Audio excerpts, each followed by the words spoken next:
So I'm working on uh, some cute little gifts that I'm going to give to a dear friend who's having a little baby boy in about a month. And I wanted to share a couple things about how I'm going about doing this. So this is flannel. Of course, this is wrong side up. You'll see the right side of it over here with all the little doggies on there. And this is a very, very, very ultra plush fleece in a gray color to match the flannel. And I've already finished this embroidery, but I'm going to tell you how I did this, and then we're going to embroider. We're going to actually do this again, and we're going to do it on a burp cloth so that you can kind of see how I have done this on this heavy fleece. So I have made quite a few of these little blankets, and I always like to do them with the mitered corners and the border. So you cut the flannel, or I mean, if you wanted to, you could do the fleece on the outside and the flannel in the middle. It doesn't matter. But whichever fabric you're using for your outer, you need to cut that at 42.5 inches, and I have folded this over 3 inches, and I'm going to fold it under here a 1/2 inch or so. And then I cut the fleece at 40 inches, and I will lay it over this and tuck it in underneath, and then fold under that border edge, and then I'll stitch it down on the machine. So that's how it's going to look when I'm finished. And this is from Embroidery Library, and I have a couple different ones. I'm going to put a different one on the burp cloth. And these are not the colors. This is just how it printed off. It's looks more, the colors are like this. Blue jeans, red Keds, and a t-shirt, and a little dog in the red wagon. So not pink. Oh, it's just the way it prints off. I don't bother to change the settings in my software as much as I should. But I have hooped it up. So I have this is cutaway. This is sticky back tearaway. And then I have a layer of water soluble on top. And that's the way you should always embroider anything that has a rise to the fabric, like a nap or velvet, toweling, this kind of fleece, anything that has a nap, so that your stitches lay on top and don't get buried down into the fabric. So before I put this in here, I'll unhoop it. I'll take away all the stabilizer that I need to, and then I will tuck it in. And I wanted to show you how I managed to situate the embroidery on here so that I got it positioned just the way I wanted. So I'm going to move my camera just a bit. So here is the miter on my corner of my flannel, and here is my fleece. So I tucked this up in there just the way it would be, nice and square. Pretend that's tucked all the way in. And then I took my ruler with my 45-degree line, and I lined it up with the edge here. Probably did it this way, so I had more ruler. And I pinned this. This is a reduced size. You saw how large that other one was, and I have reduced it by several inches to make it look more appropriate for this size of a blanket. And I printed off. My software is Embrilliance, and it prints it off at actual size.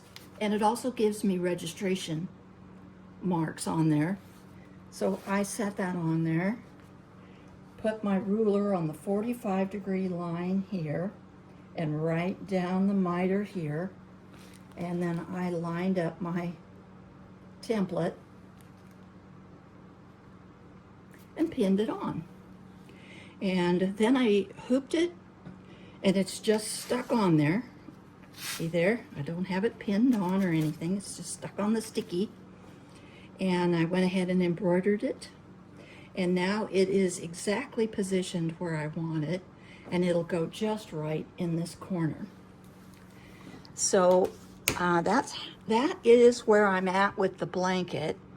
Now, let's go ahead and we'll do the same thing. We'll kind of work on the burp claws. The burp claws don't have to have a border around them. They'll just have a backing, but they'll match this. And we'll put the little boy and the dog on one, and a little stack of animals, cute little stack of animals on the other one.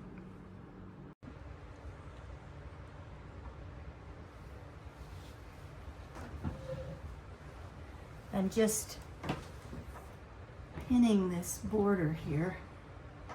I was going to show you how I did that, because when you do this way, you have to put a lot of pins, because this fabric will creep even if you have a walking foot or your dual feed on your Bernina.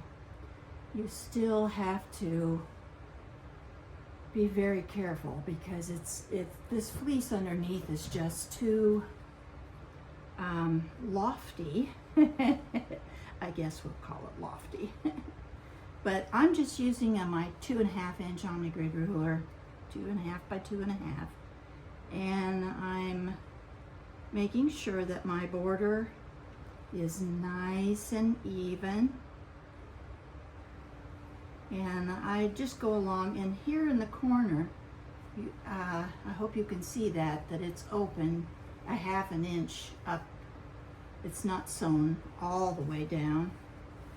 So you would fold that under 1/2 inch along with the rest of the border.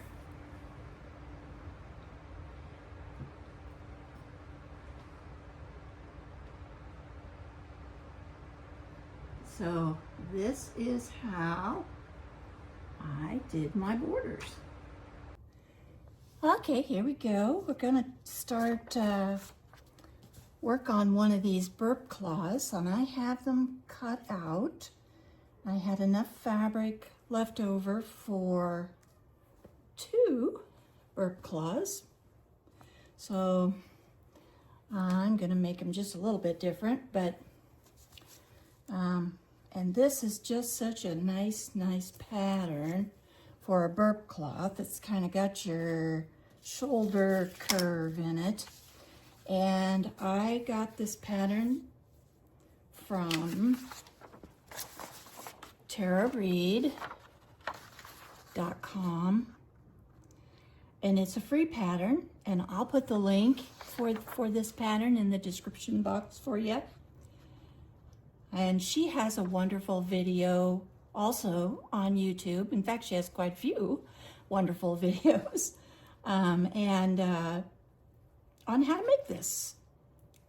But it's kind of self-explanatory.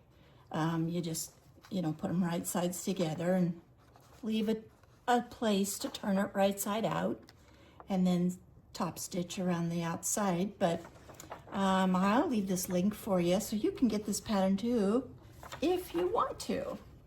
So there's my pattern, and this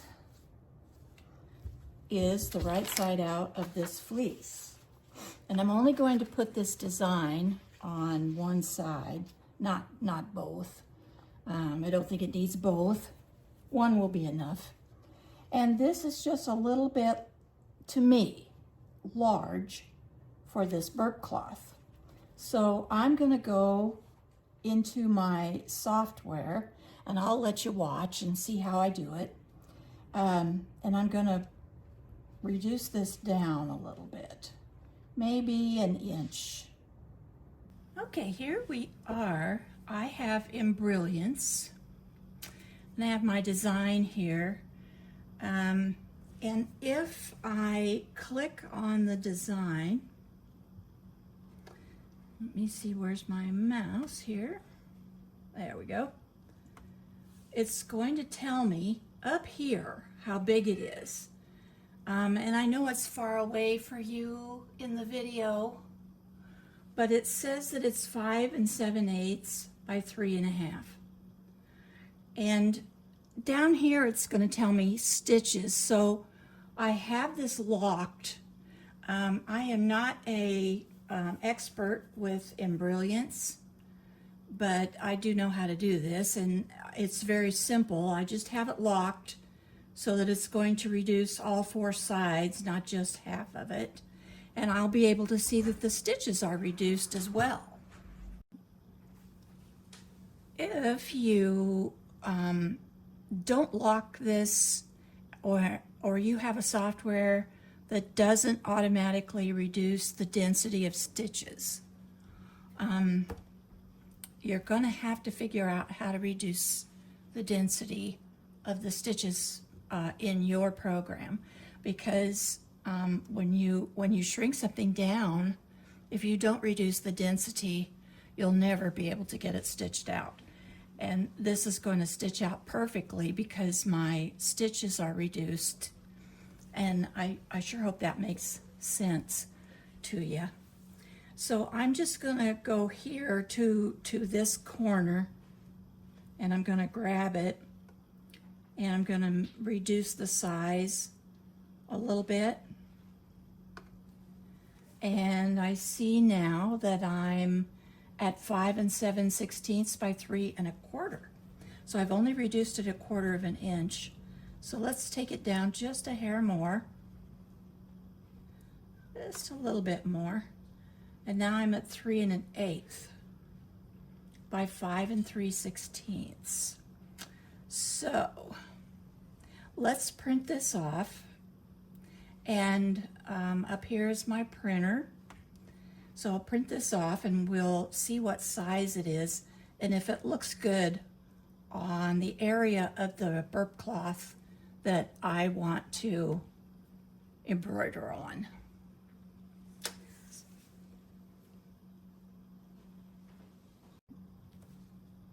Okay, so this looks like it's going to work. So I've got my USB stick. I'm going to go ahead and save this design in EXP to my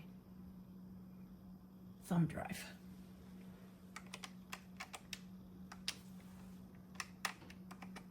There we go. And I'll go over here to the File tab, and I'm going to save it as a stitch and working file. That way, if I want to come back in and change it someday for something else, I can do more things with it. Let me see. I'm going to change this just a little. Put burp on there. Okay. And that says EXP. Okay. All right. We'll be ready to put that in my sewing machine, and my beautiful, beautiful 770 will stitch this out on a burp cloth for us. This is the reduced one that I printed off. You can see it's quite a bit smaller, maybe an inch or so, half an inch maybe, but it's going to look much better on the burp cloth. So let's trim it up and see. We'll put it on the burp cloth, just the design, and I'm using the registration marks on that the software gave me. You can see there's some marks on here, and it tells me how I'm going to set up my fabric in my hoop too. Those lines will go to the sides of my hoop and make it straight north and south and straight east and west. Okay, and get the sides.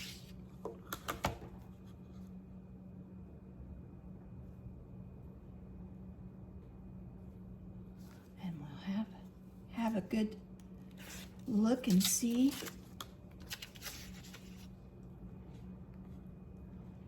how this is going to fit, which I think is going to fit pretty good. I like the size of it. Okay, let's get our burp cloth here. Okay, so yeah, I think this will be great. This is just going to be perfect. We'll move it. Let's see. This looks to me to be kind of an oval if we were going to give it a shape. So we'll sort of put it in the middle of the oval, and then it'll look good on the burp cloth. So, all right. Alrighty then, well, let's get our tearaway and our sticky back hooped up. We'll get a piece of water soluble to put on top, and we'll be ready to start working on the embroidery. I'm going to do this embroidery in my large oval hoop. So I've got this is sort of a medium weight tearaway. So I'm going to put that, I've got my bottom part of my hoop, the outer hoop down. See it there? And this is my sticky back. So you always have to remember when you're using sticky back that you put the shiny paper up. And shiny paper has to go up. And you can kind of see how I'm going around here with my fingers. I kind of score it with my fingers, and then it's not nearly as difficult to get the inner hoop placed. There we go. And so what I'm doing now is pushing my inner hoop just a little bit beyond the outer hoop there. This is called burping. Burp. Always burp your hoop.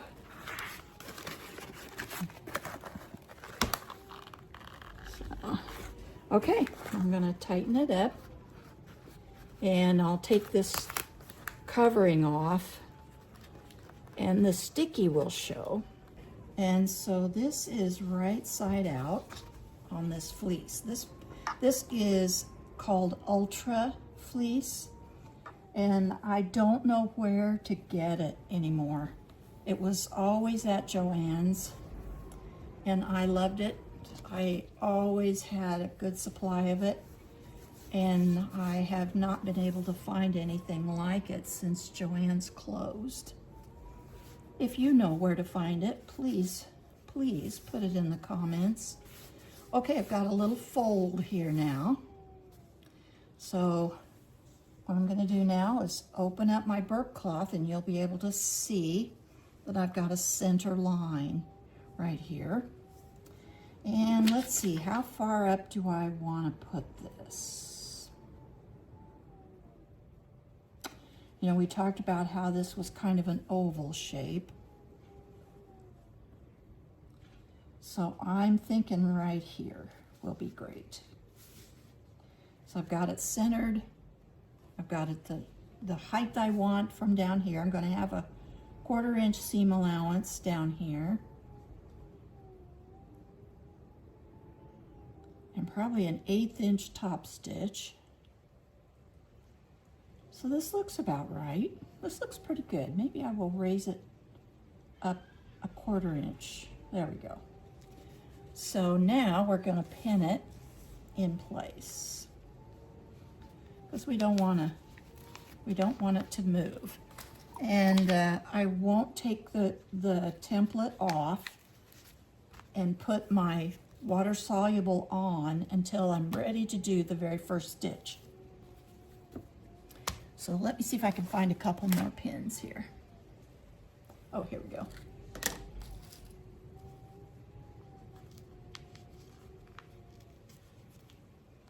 And when I did the blanket, and I used all the colors of thread that I used, I kept them, they're right here to the side, and I kept them in order so that this will be the same color as what is on the blanket, so that it will match.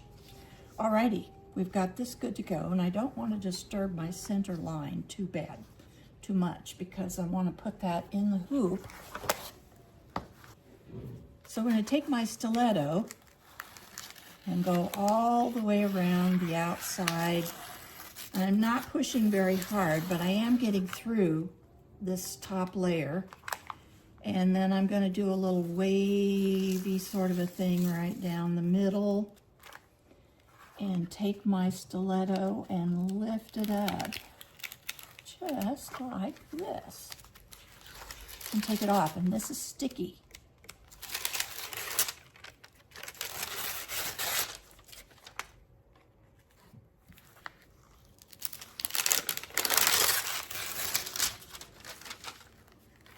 Almost looks like it. Okay. So now, this is the side that attaches to my module. And so I guess I'll do this way. So all I gotta do is get kind of in the middle of the hoop, here and here, and make sure that this line comes up to here, which is the middle. And just like that, I'm all positioned, and my burp cloth is secure. And now I'm ready to go and align this in my machine. So let's go do that. Let's put in my USB stick and get the design ready to go. We'll get up here and have a look. And we'll go to the USB stick and check that out. Okay, we've got to find the one. There's one, but we've got to find the one that says burp. It's this one. Okay. All right, here we go. We're going to do this. Now, since I have my burp cloth hooped this way, let's see, this way, I got to turn this. So I'm going to go here, and we're going to rotate it a little bit till I get the right orientation. And we're good with that. And I think that's all we need to do.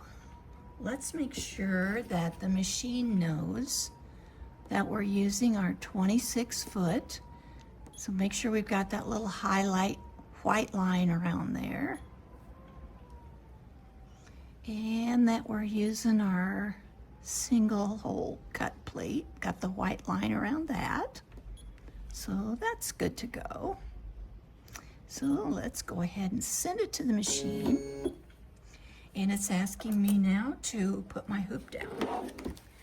On Bernina's, things kind of have to be done in an order. When you attach your hoop, you want to wait until the machine asks you to put the hoop on. Otherwise, it's kind of a long, drawn-out process. Alrighty, here is one reason why I am leaving on my template for my design. until I'm absolutely ready for stitching. I know because I looked in the software, and you can do this in your software too, but I know that the first stitch is at the very top of the wagon handle right here.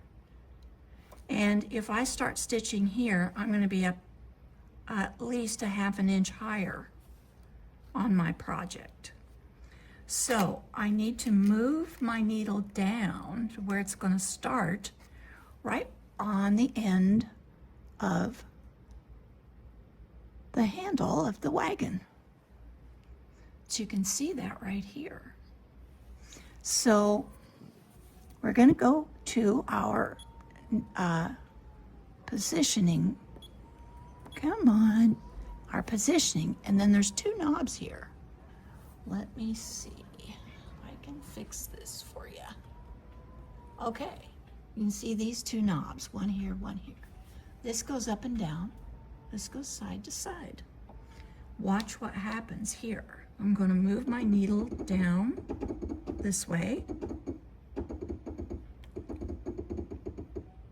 And then I'm going to use my hand wheel and check it. Oh, it's just perfect, just about perfect. I could move it to the side just a hair. Okay, so that's where I want to start. That's where my very first stitch is going to happen. So I'm ready now to start my embroidery. I've got to load the right color of thread, but first, before I do that, I want to do a basting box. So now, since I have everything lined up, it's safe to take my template off. So we'll do that. I'll get my template off of here and out of the way. And I will put my water soluble on here. And you'll see my hoop will move, but it's okay because it's going to remember that that's where it's going to start. I've already told it that's where I want to start. So I'm going to put a basting box, and I'm going to use this little icon right here, and we'll put a basting box on.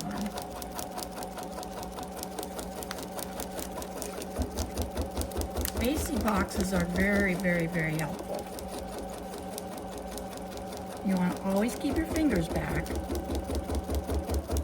Now it's going to go to the first stitch where I showed it I wanted to start. All right, I've got to change thread, and we'll be right back, and we'll start some stitching.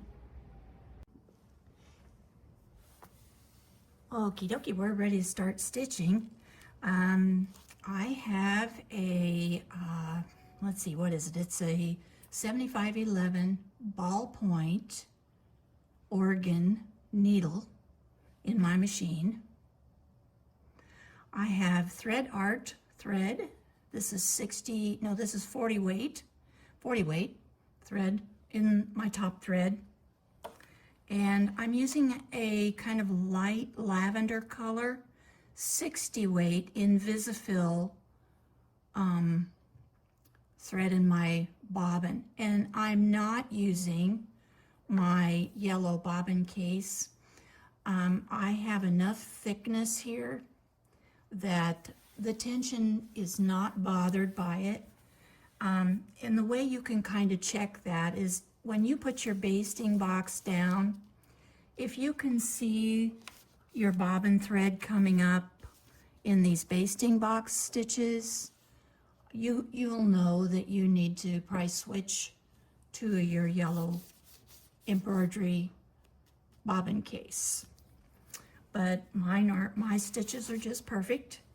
And so I am going to go ahead and start stitching, and we're going to stitch the wagon handle first.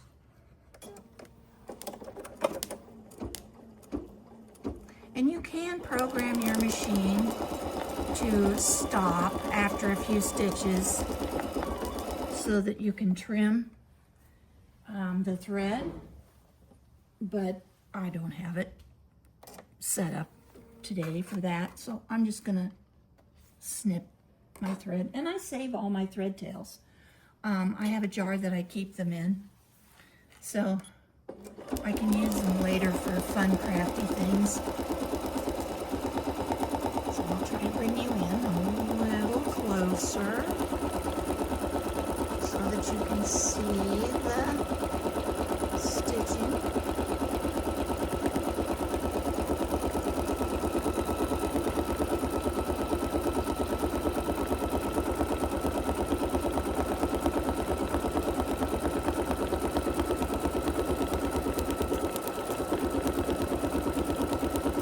Have my machine speed here at not very much. So then you can see how quickly it stitched that out.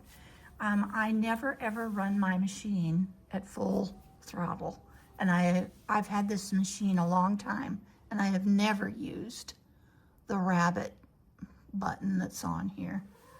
So I am going to go ahead and do a little more stitching here on this burp cloth.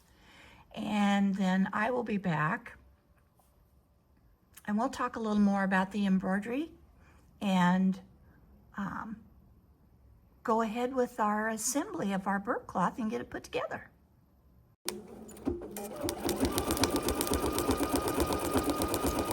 The way that I know what colors to use is with a color sheet that I printed off that goes with this design.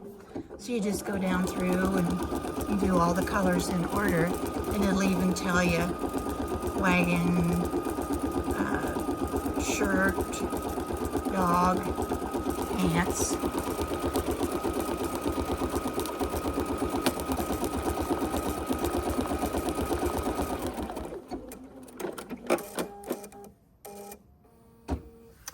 So it's ready for the next color now, and I want to remind you to always cut your thread up here. I've got my scissors, and up here where you can't see, up on the above the top thread there, I'm going to cut it up there and pull it out down here.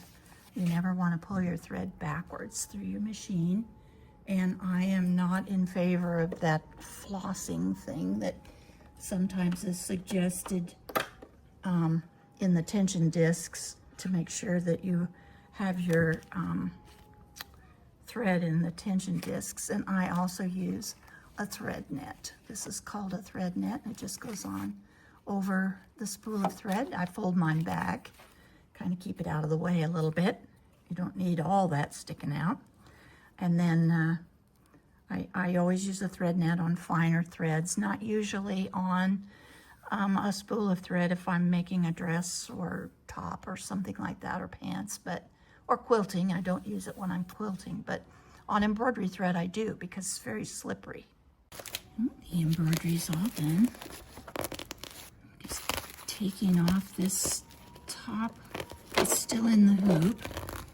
I'm just taking away this water-soluble stabilizer. It comes off pretty easy. It's pretty well perforated by the time we get done with these. Something like this, a design like this.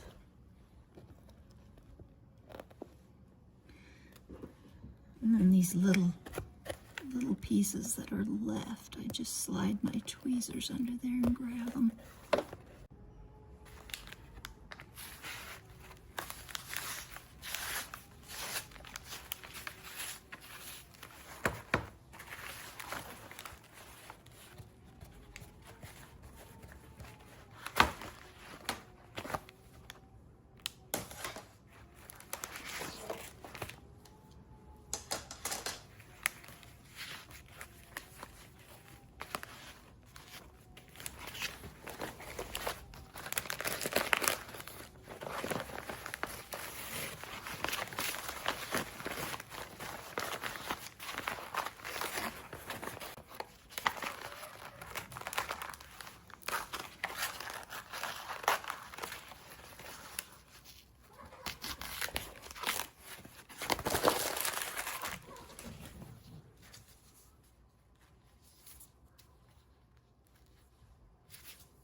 just put this on here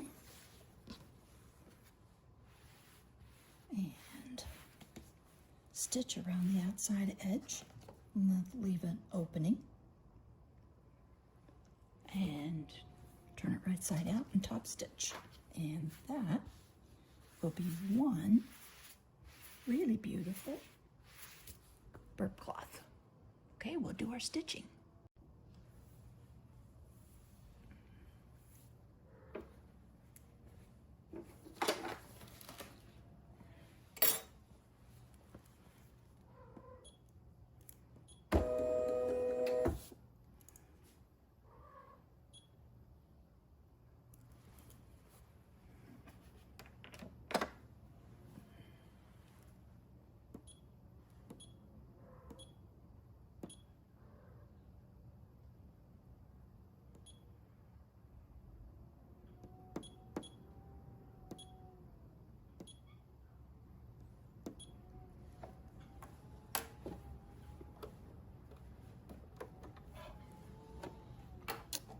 Get my presser foot changed. And leave that dark thread on top. And put a gray thread in my bobbin.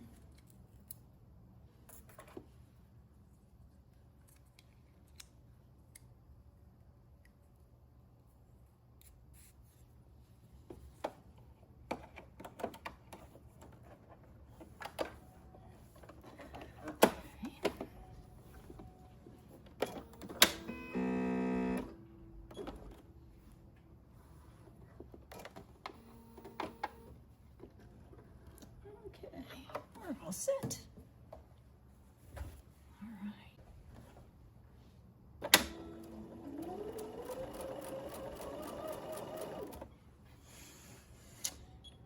Two things.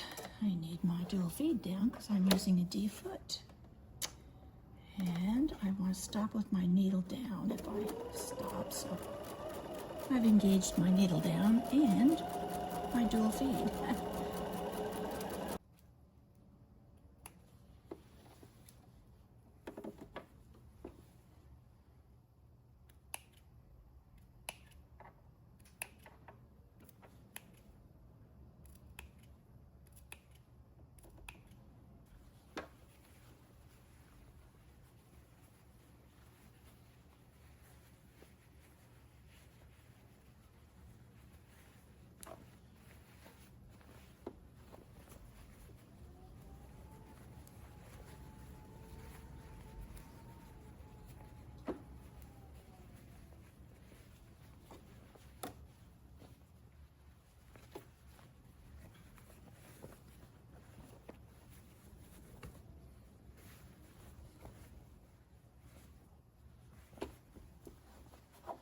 I just use my fingers and go around and round out the ends.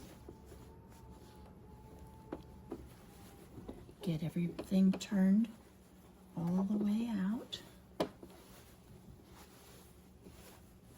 And then we'll put it over on my work surface and really straighten it up before we do any closure or top stitching.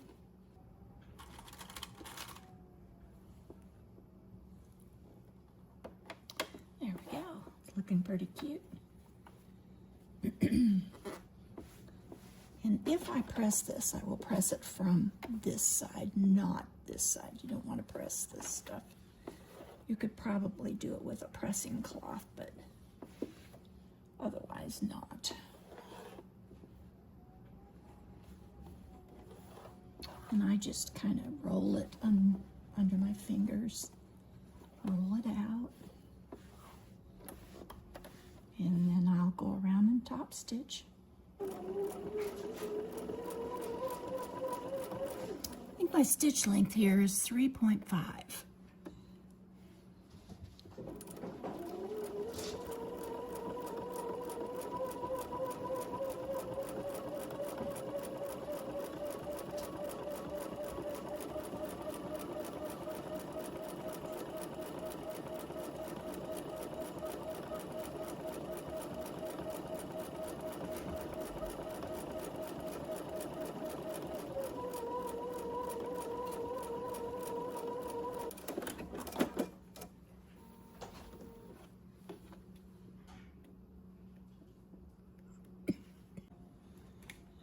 I've got a 3.5 stitch length going on here.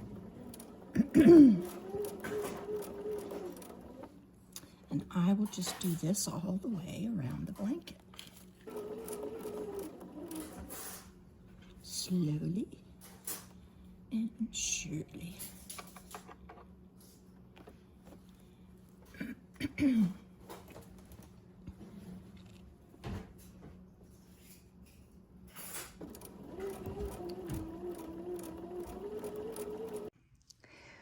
I have the second burp cloth all ready to go.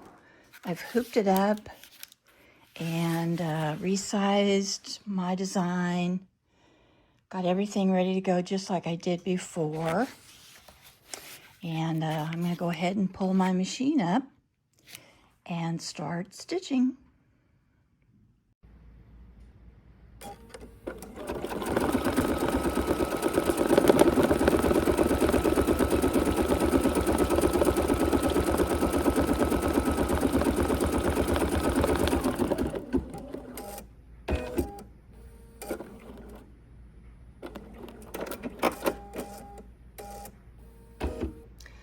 There we go. The embroidery for the second burp cloth is all done.